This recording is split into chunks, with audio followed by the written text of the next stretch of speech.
नमस्कार दोस्तों, स्वागत है आपका आपके YouTube channel success study centre पर। दोस्तों, आज हम BA फोर्थ सेमेस्टर के शारीरिक शिक्षा विषय के मनोविज्ञान विषय के लर्निंग या अधिगम के सिद्धांत के बारे में चर्चा करेंगे। तो चलिए अधिक समय न लेते हुए वीडियो शुरू करते हैं। थ्योरीज ऑफ लर्निंग, सीखने या अधिगम का सिद्धांत। सीखना एक मानसिक जन्मजात आजीवन चलने वाली प्रक्रिया है। सीखने से व्यक्ति के व्यवहार में परिवर्तन आता है। सीखने की प्रक्रिया कैसे होती है, क्यों होती है, कोई व्यक्ति कैसे सीखता है, यह अत्यंत विचारणीय प्रश्न है। इस प्रश्न पर अनेक मनोवैज्ञानिकों ने प्रयोग किए तथा कुछ सिद्धांतों के बारे में चर्चा बताया।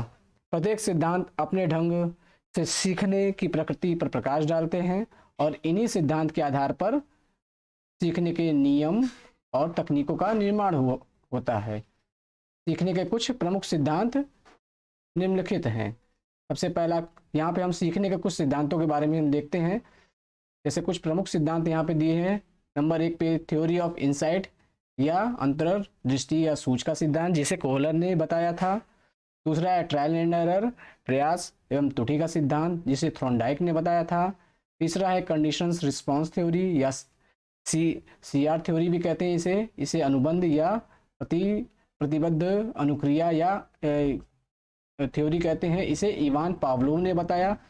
चौथा है थ्योरी ऑफ स्टिमुलस रिस्पांस, जिसे SR थ्योरी भी कहते हैं, इसे थॉर्नडाइक ने बताया। पांचवा है सोशल लर्निंग थ्योरी, जिसे एल्बर्ट बंडूरा ने बताया।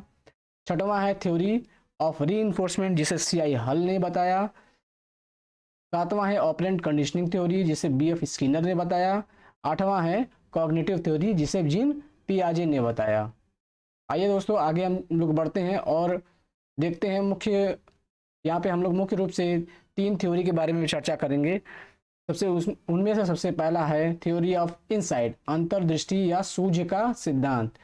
यह इस सीखने के इस अंतर्दृष्टि सिद्धांत को गेस्टलवाद के सिद्धांत पर यह आधारित है। मतलब थ्योरी ऑफ इनसाइट जो है वो गेस्टलवाद के सिद्धांत पर आधारित है।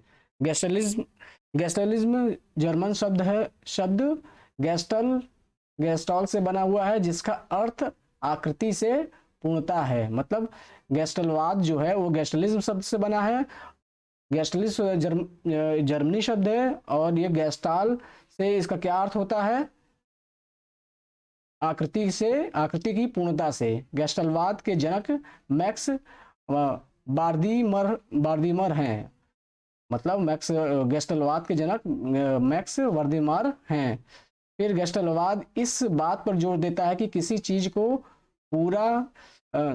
का पूरा हिस्सा उसके हिस्से से बड़ा होता है। अर्थात यह सिद्धांत यह बताता है कि मनुष्य किसी वस्तु को आंशिक रूप से नहीं बल्कि पूर्ण रूप से सीखता है।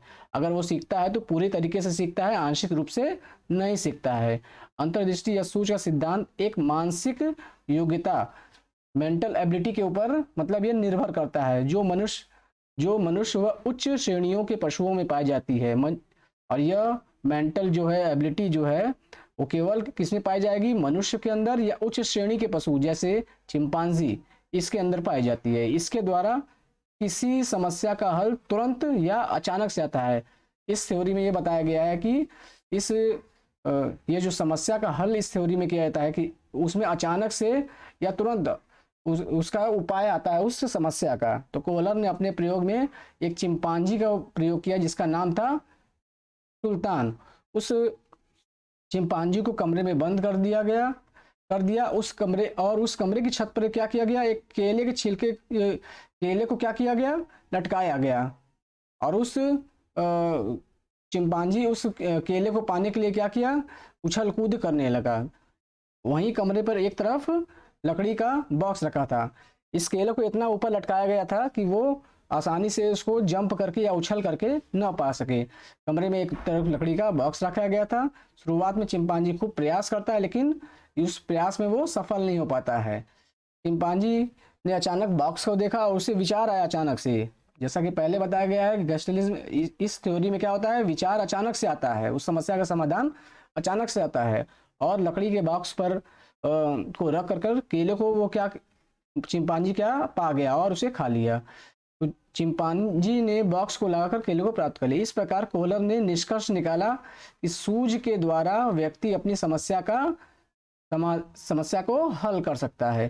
सूझ के सिद्धांत की विशेषता होती है कि इसमें होती है कि यह अचानक से, मतलब इसमें जो भी समस्या आता है उसका हल क्या होता है, अचानक से आता है, नई परिस्थितियों में होता है, और इसमें समझ या बौद्धिक स्तर का महत्व होता है।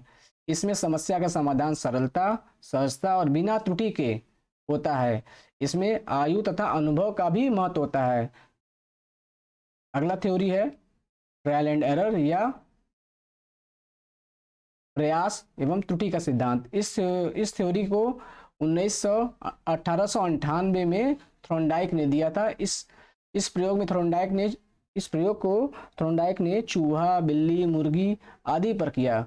कोई व्यक्ति जितना प्रयास करता है उसकी त्रुटि में उतनी ही कम होती जाती है। थॉर्नडाइक ने अपने प्रयोग में एक भूखी बिल्ली को एक दरवाजे के पिंजरे में बंद कर दिया, और उसमें केवल एक ही दरवाजा था। पिंजरे का दरवाजा एक लीवर से, वो दरवाजा कैसे खुलता था, एक लीवर के द्वारा खुलता था। बाहर कुछ दूरी पर भोजन के रूप में मछली को रख दिया गया। मछली की गंध ने भूख के लिए अभिप्रेरक या मोटी पर काम किया। मतलब जो ही मछली की गंध को बिल्ली ने सूंघा, तुरंत वो एक मोटी पर काम किया और बिल्ली का प्रयास उस पिंजरे से बाहर आने का शुरू हो गया, और वो पंजा बार बार पूरे पिंजरे पे मारने लगी। कुछ देर बाद क्या हुआ कि अचानक से लीवर में पंजा लगा और दरवाजा खुल गया, जिससे कि बिल्ली जाकर के मछली को खा लेती है। इस प्रयोग को क्या किया गया, कई बार किया गया, और यह देखा गया कि दिन प्रतिदिन उसके प्रयास में, जैसे जैसे वो प्रयास करती गई वैसे वैसे गलतियां या एरर कम होते गए। और एक समय ऐसा आया कि वो बिल्ली एक बार में लीवर को पंजे से खोल करके और बाहर आकर के मछली खा लेती है। तो इस प्रकार थॉर्नडाइक ने इस प्रयोग में पाया कि किसी कार्य को सीखने के लिए हम जितना अधिक बार दोहराते हैं, गलतियां भी उतनी ही कम होती है। तीसरा थ्योरी है आपका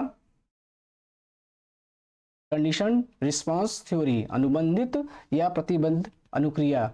इस सिद्धांत को रूस के मनोवैज्ञानिक पावलोव ने, किसने दिया था, बहुत ही इंपॉर्टेंट है, पावलोव ने बताया था। पावलोव ने अपने प्रयोग किस पे किए थे, चूहे, बिल्ली और कुत्ते पर किए।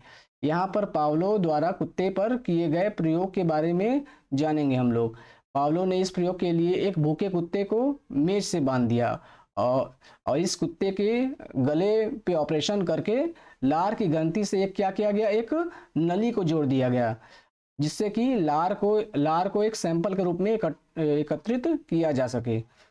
भूखे कुत्ते को मेज से बांधने के बाद घंटी बजाई गई, और इस घंटी को बजाने के बाद भोजन को रखा गया।